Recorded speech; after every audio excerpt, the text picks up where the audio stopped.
Sarah, we've seen these protests against Israel. There are student protesters at so many universities now occupying parts of the campuses.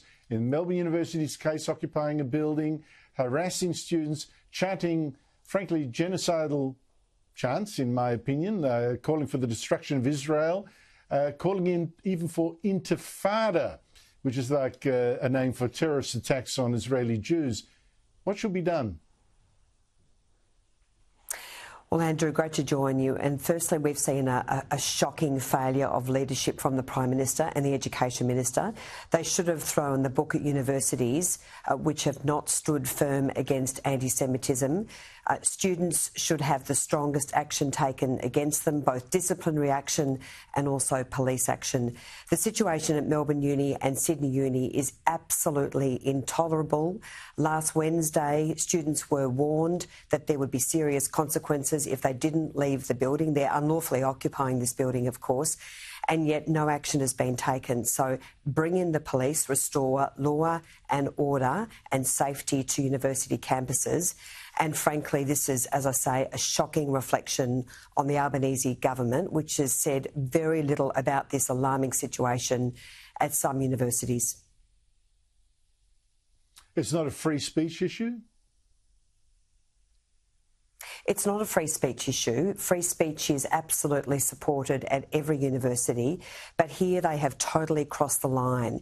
They are intimidating, they are harassing, they are subjecting all students to blatant anti-Semitism, anti-Semitic hate and vilification. Andrew, I spoke at the rally in Melbourne on Sunday and I was very close to the pro-Palestinian protest and it was really frightening, very, very intimidating. This is just unacceptable. Everyone on a university campus deserves to be safe and frankly, if Mark Scott, the Vice-Chancellor at Sydney, and Duncan Maskell, the Vice-Chancellor at Melbourne, can't do their job. We know Duncan, of course, has resigned, but they should go immediately. This should not be tolerated under any circumstances. And the fact that Jason Clare, who basically defended anti-Semitic chants and terrorist slogans saying these mean different things to different people, I mean, that is absolutely appalling.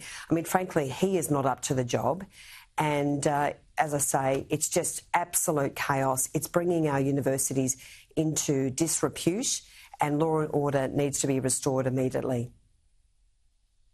It's interesting, isn't it? You mentioned Mark Scott, who used to be head of the ABC as well.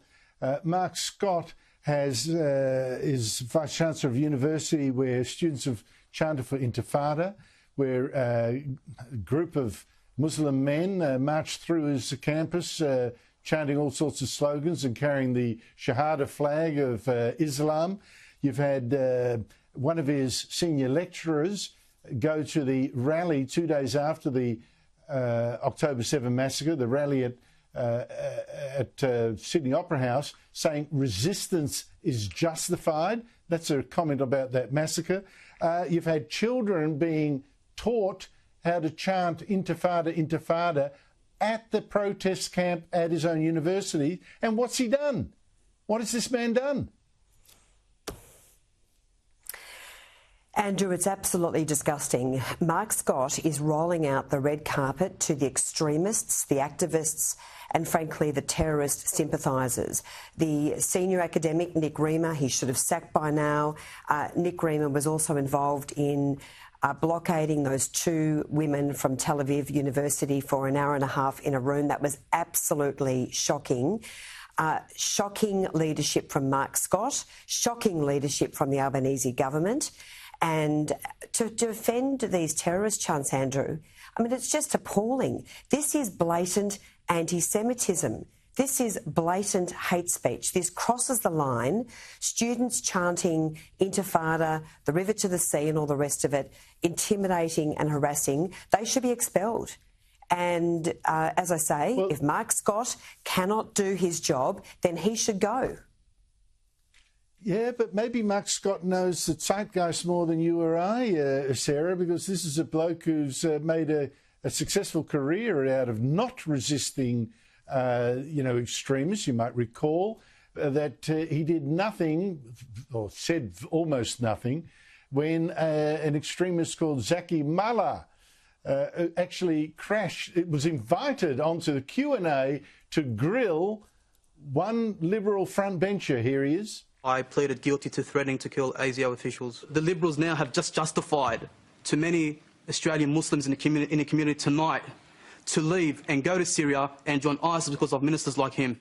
Sarah Henderson, that was on Q&A when Mark Scott was head of the ABC. He didn't do much then. He's not doing much now. Is there a pattern? Well, regrettably, I think there is a bit of a pattern. He mishandled that situation with that convicted terrorist very, very badly back in 2015. And it now does look a bit like Mark Scott is rolling out the red carpet to the extremists and the activists and not taking appropriate action. I mean, the bottom line is, Andrew, everyone must be safe at Sydney University, and that is certainly not the case at the moment.